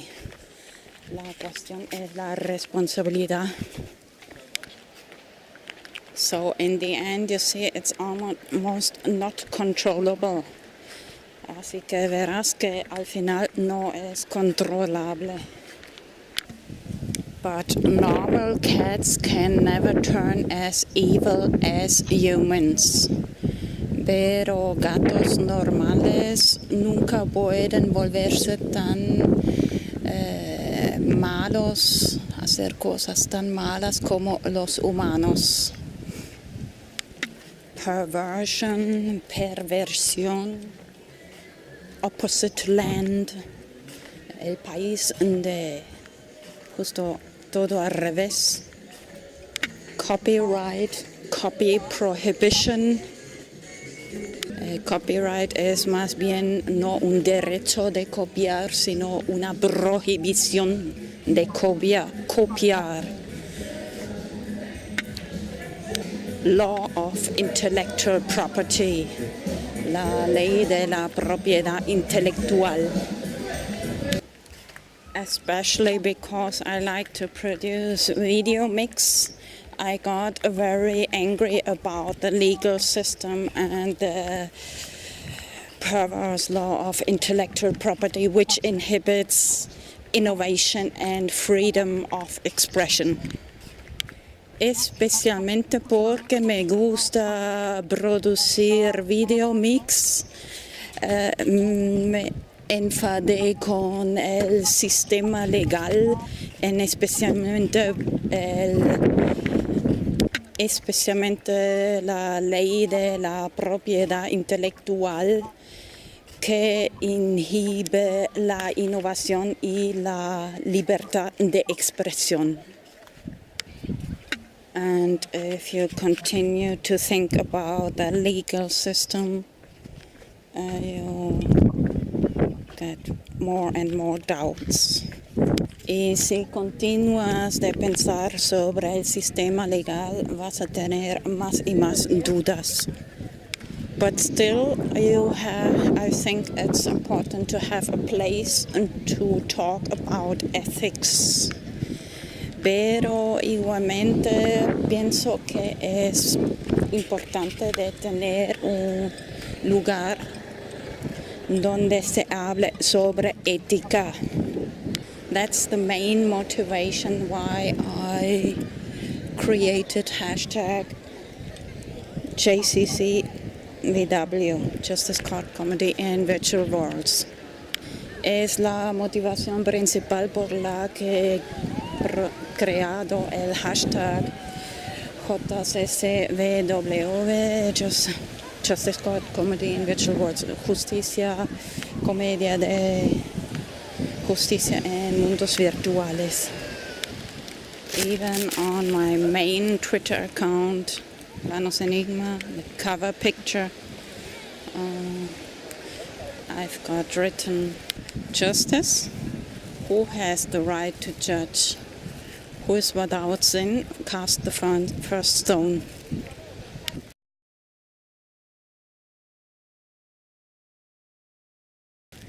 Hasta en mi cuenta de Twitter principal, Vanos Enigma, tengo el cover, la imagen de cover, escrito justicia. ¿Quién tiene el derecho de juzgar? Quien esté sin pecado, que tire la primera piedra. And it's astonishing how often The Simpsons show some kind of court comedies. Y es asombroso cuántas veces los Simpsons enseñan algún tipo de comedias de juicios. I want to remember especially the lawsuit or court comedy of Homer Simpson when he sold his soul to the devil, Ned Flanders. Especialmente quiero recordar el juicio de Homer Simpson cuando vendió su alma al diablo, Ned Flanders. In normal legal system, the question is always, is it legal or is it illegal? En el sistema legal, normalmente la pregunta es legal o es ilegal? But it's more important to ask, is it ethical, is it right or is it wrong? Es más importante preguntar, ¿está bien o mal? ¿Es ético o no es ético? Did you hear of the term jury nullification? ¿Has oído de este término? Ahora no sé en español, pero uno tiene el derecho de decir que, por ejemplo, no culpable porque la ley es injusta. you have the right to say it's not guilty because the law is not just, unjust. I want to remember especially the case of Ross Albrecht, Free Ross, hashtag Free Ross, Dread Pirate, Silk Road. Especialmente quiero recordar el juicio de Ross Albrecht, Silk Road, Bitcoin, and my profile picture of innocent CryptoKitty y mi imagen de perfil innocent CryptoKitty, que quiere decir gatito inocente de criptografía.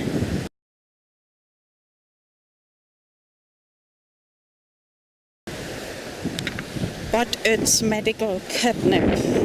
Pero es catnip medico. 30 years of jail for running a website which other people used for buying and selling catnip.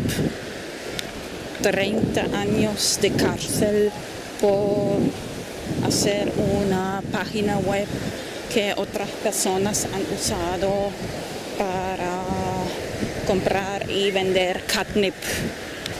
And I want to remember what said Roger Ver, Bitcoin Jesus. He said something like, the war against drugs cause more harm than the drugs themselves. Y quiero recordar lo que dijo Roger Ver, que es como el Bitcoin, el Jesús de Bitcoin.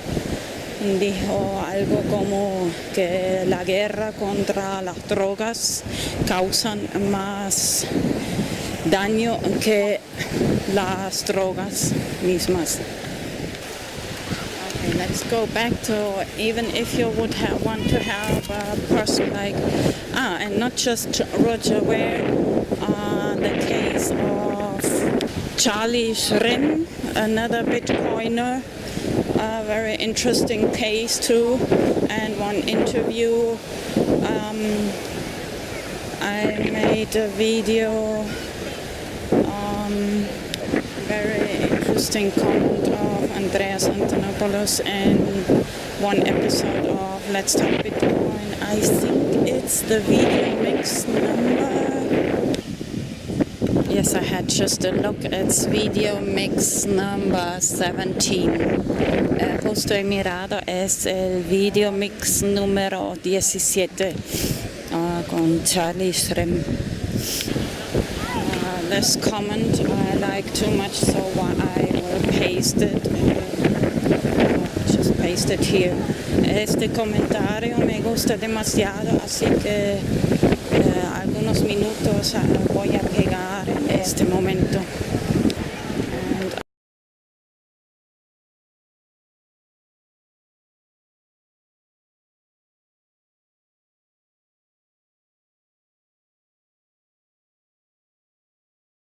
Podcasts can agree to the fact that whatever we have in this country that passes for a justice system has at least 3 tiers.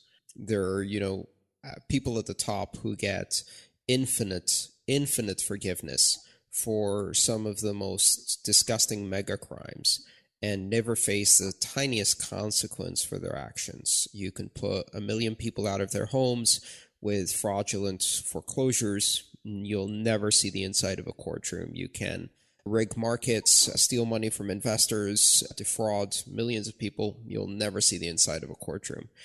And yet there's the other side of the scale where you have a situation of zero tolerance, where the slightest infraction, selling a loose cigarette for 30 cents, gets you a street side arrest, judgment, and execution by strangulation, where jaywalking gets you shot by a cop even if you're unarmed, and where cities run effectively debtors' prisons where they rotate people through there for traffic fines and keep accumulating them until they end up in jail for violating subpoenas and things like that, and run it as a for-profit enterprise. And then in the middle is the middle class, caught in this justice system, this thin layer that's getting thinner all the time because they're getting squeezed from the bottom. And the middle class sees the top of this country getting away with mega crimes and sees a wave of zero tolerance coming at them that used to only affect minorities, but now is increasingly taking bites out of the middle class.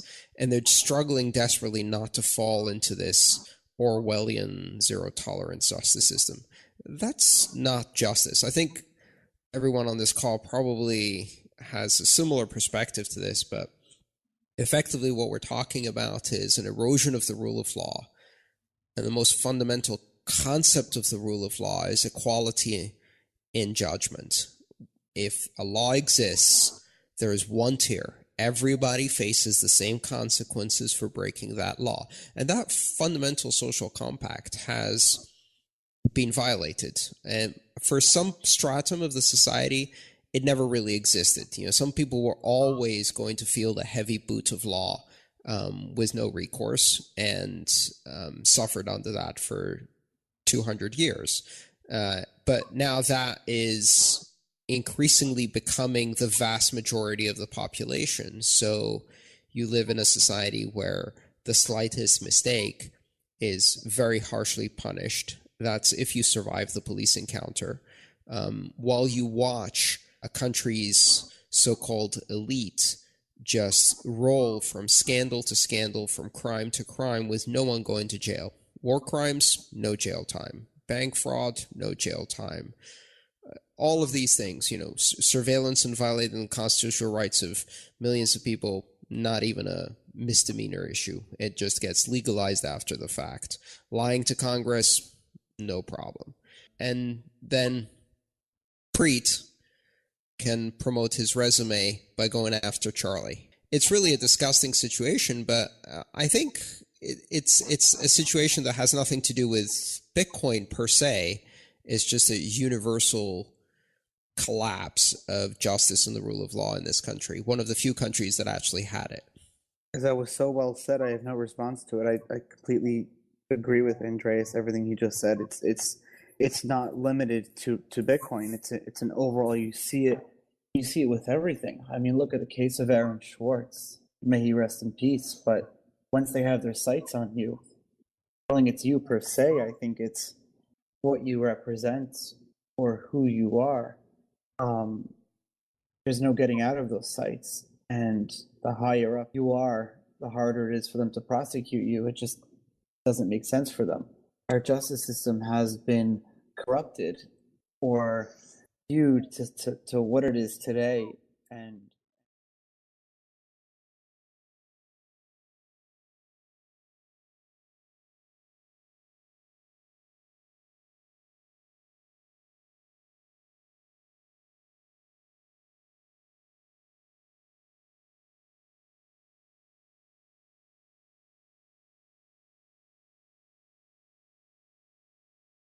I created a hashtag Let's Talk Justice, or maybe a better hashtag Let's Talk Ethics. Y también he creado ese hashtag vamos a hablar sobre justicia, Let's Talk Justice, pero tal vez mejor Let's Talk Ethics, vamos a hablar sobre ética.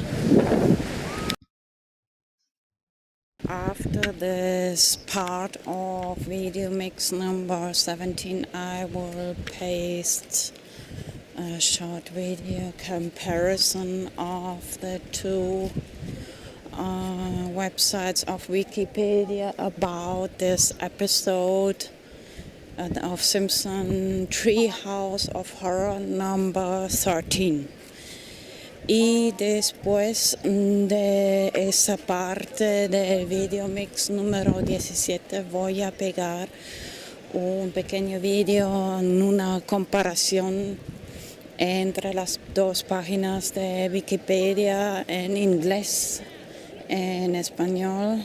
I forgot to say in English. In comparison between English and Spanish of the episode of The Simpsons Treehouse of Horror. Perdón, español ahora. Comparación del episodio de Simpsons Treehouse of Horror número 13. Comparing hashtag JCCVW to the real legal system, of course, there is no such thing like judgment, rather fiction punishment. Comparando JCCVW, comparándolo con el sistema legal, por supuesto no hay tal cosa como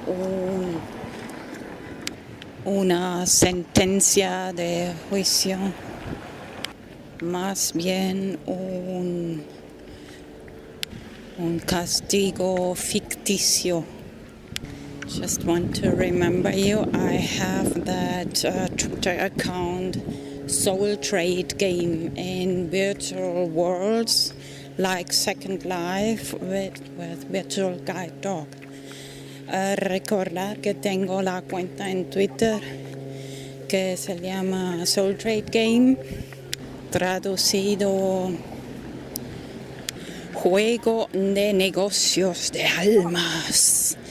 Es como un juego en mundos virtuales como Second Life, especially interesting for cats and blind people, especialmente interesante para gatos y personas que estén ciegos o tengan problemas con los ojos, or people blind or people who have problems with the eyes.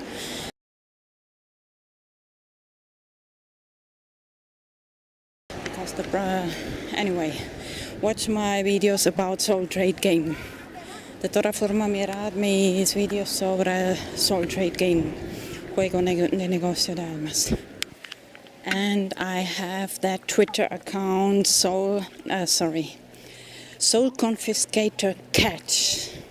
Y tengo esta cuenta de Twitter, Soul Confiscator Cat. You are welcome on all of my Twitter accounts. Normally I follow back.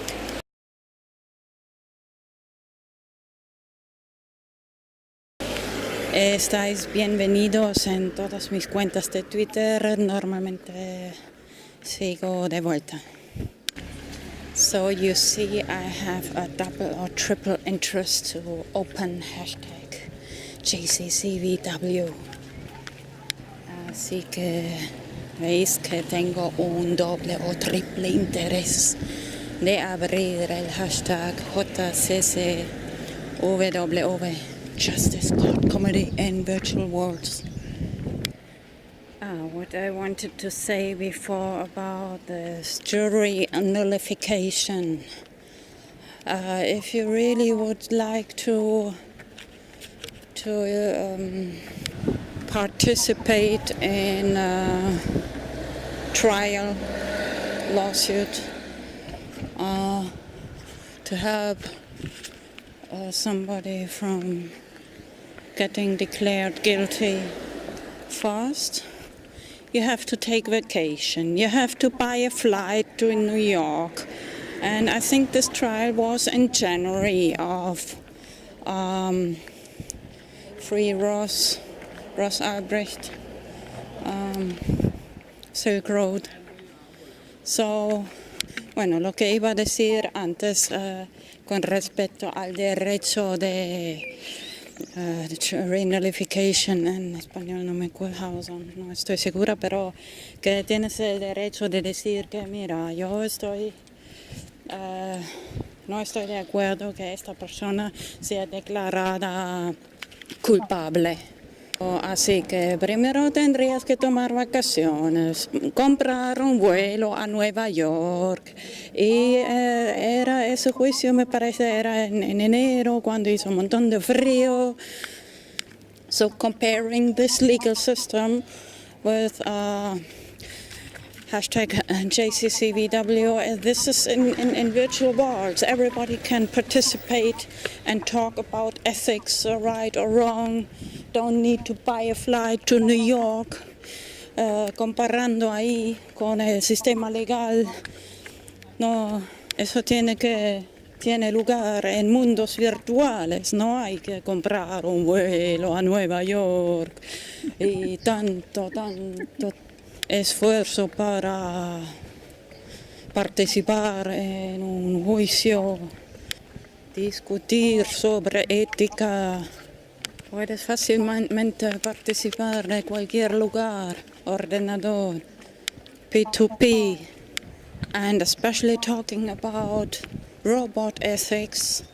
This will be very important in the future. Y especialmente el tema de ética de robots en el futuro será muy importante. Because it's easy to say the person who programmed the robot is responsible for the actions, but it's very easy to hide the identity who programmed the robot. Es muy fácil decir que la persona que ha programado el robot es responsable por las acciones del robot, pero es muy fácil de ocultar la identidad de la persona que ha programado el robot.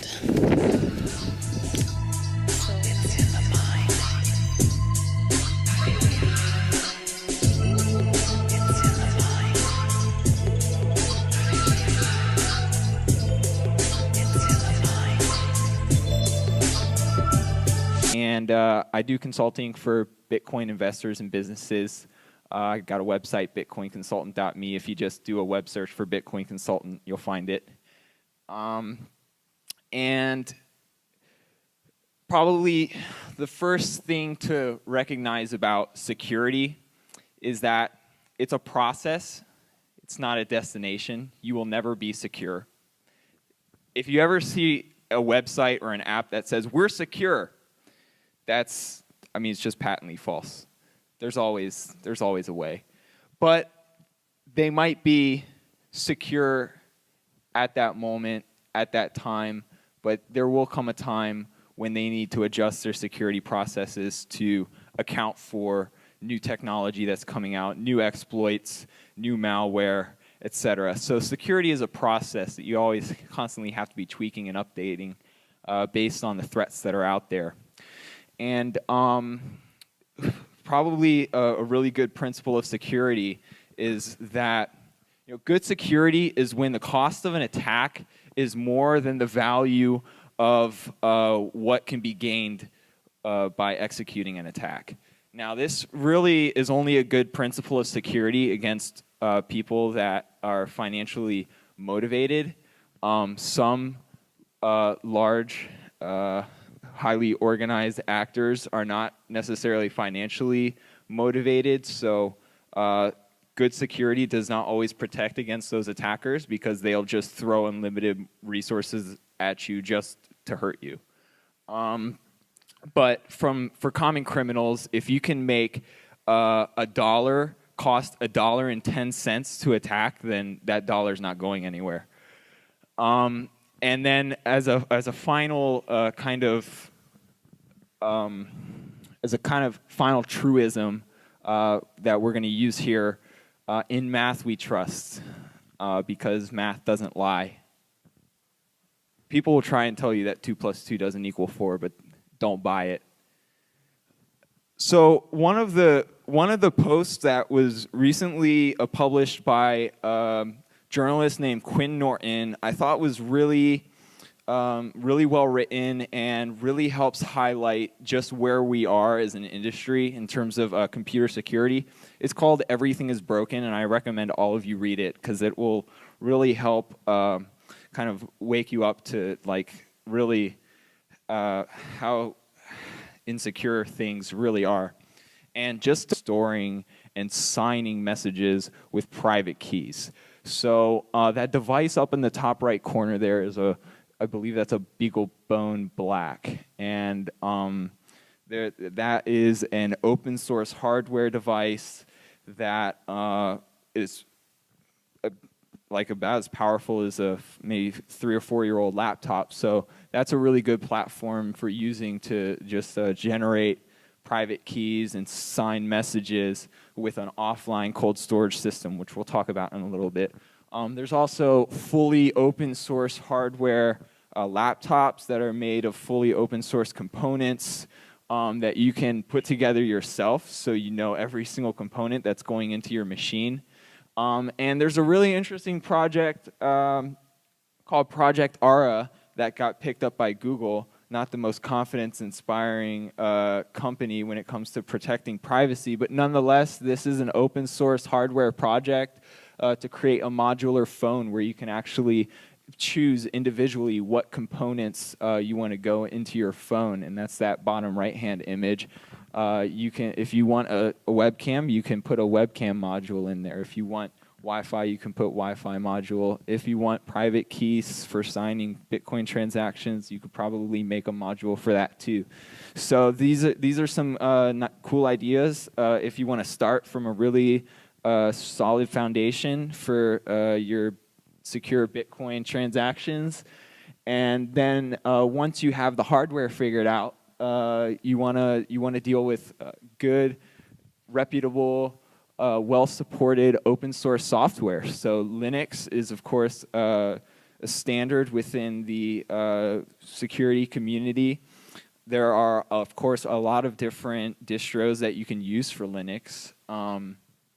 Ubuntu, Mint are some of the more popular ones. There's also like Gentoo and several others. You can just do your searching online to find one that you like, maybe try a few out to see how you like the interface. There's also Tails, which is specifically a privacy and anonymous focused Linux distribution, which you can run as a live CD. So you can actually just put it on a CD or on a USB stick, and you don't even need to actually install Linux on your computer.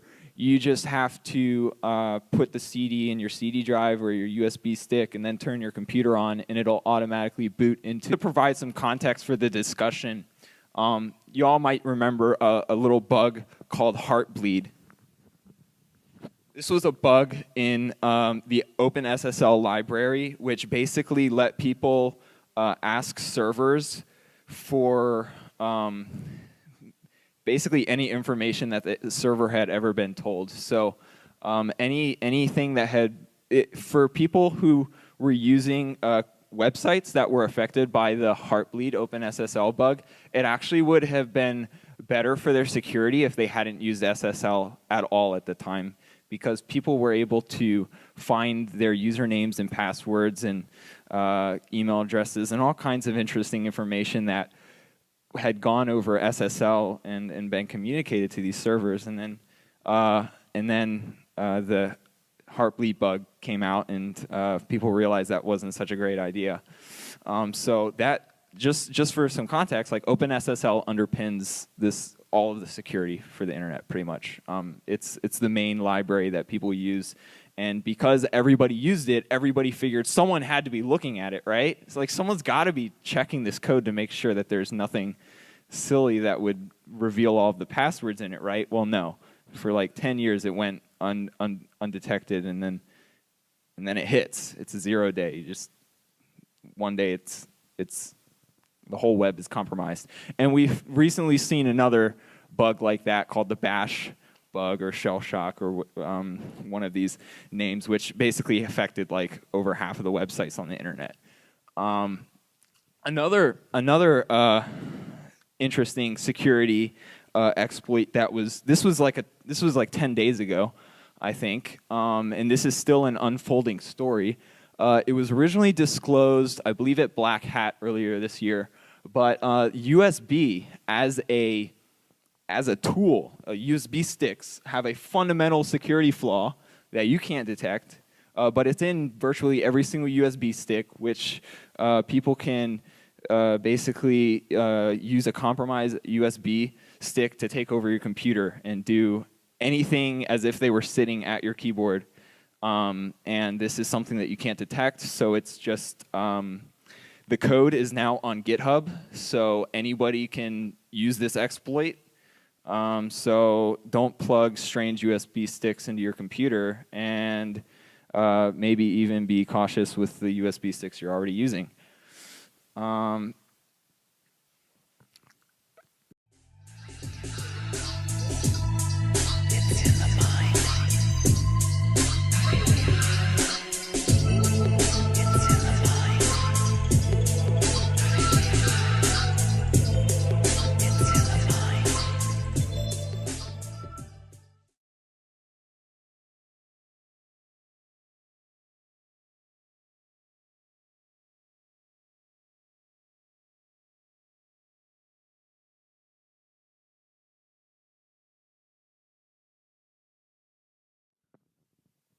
All right. Thank you all for coming out this morning. And thank you for attending Coins in the Kingdom. And of course, thanks a lot, MK Lords, Jason King, and everybody who's working hard to make this happen, all the videographers and journalists and everyone that's coming out to support the conference. Thanks a lot. This presentation is going to be about basic Bitcoin security, but also some of the more advanced things that are important to know. The last presentation with Will and Lee went over some of the basics, particularly around creating paper wallets.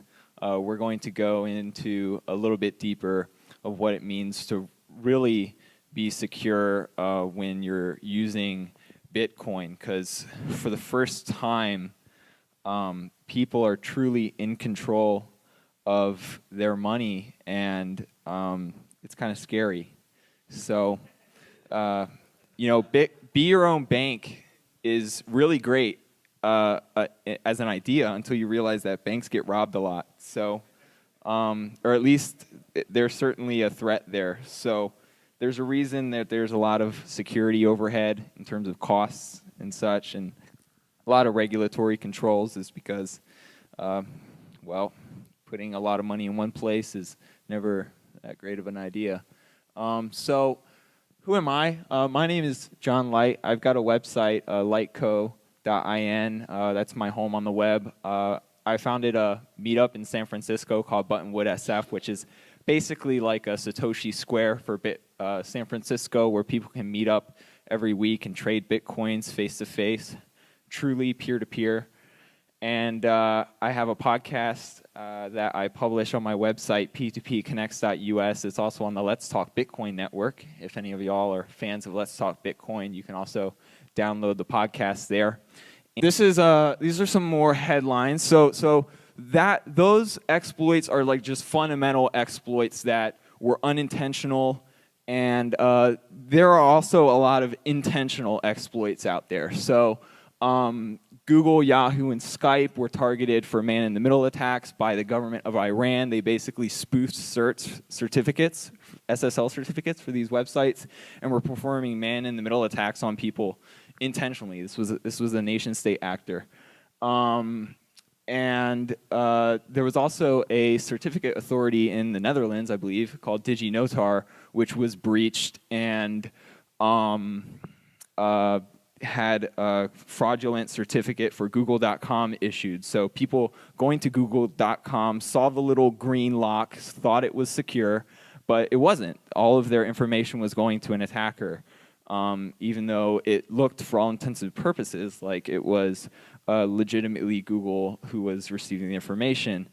These are just some things you got to keep in mind. The state of the internet is not good. And to make it even worse, you've got every single mobile phone, smartphone, has hidden operating systems that basically respond to any commands that a cell tower sends to it. It's a proprietary baseband processor. It's got like proprietary firmware in your devices. It's all backdoored. The NSA has built backdoor access into Windows 8. I mean, this is like a story that goes back to the 90s. So I mean, you have to take this stuff into account when you think like, am I secure? Secure is a relative term. And there's even cases where corporations collude directly with governments to spy on people. So these are just some things to take into account. Some ways that you can help mitigate some of these like fundamental risks before we even start talking about software, before we even start talking about Bitcoin. It's like, what kind of machines are you actually using to interface with this software? What kind of hardware are you running? Well, the best way to truly start with a good foundation of security is to know your hardware, and that means open source. So there's a lot of good open source platforms that you can use for basic Bitcoin operations. The most sensitive, secure Bitcoin operations, generating and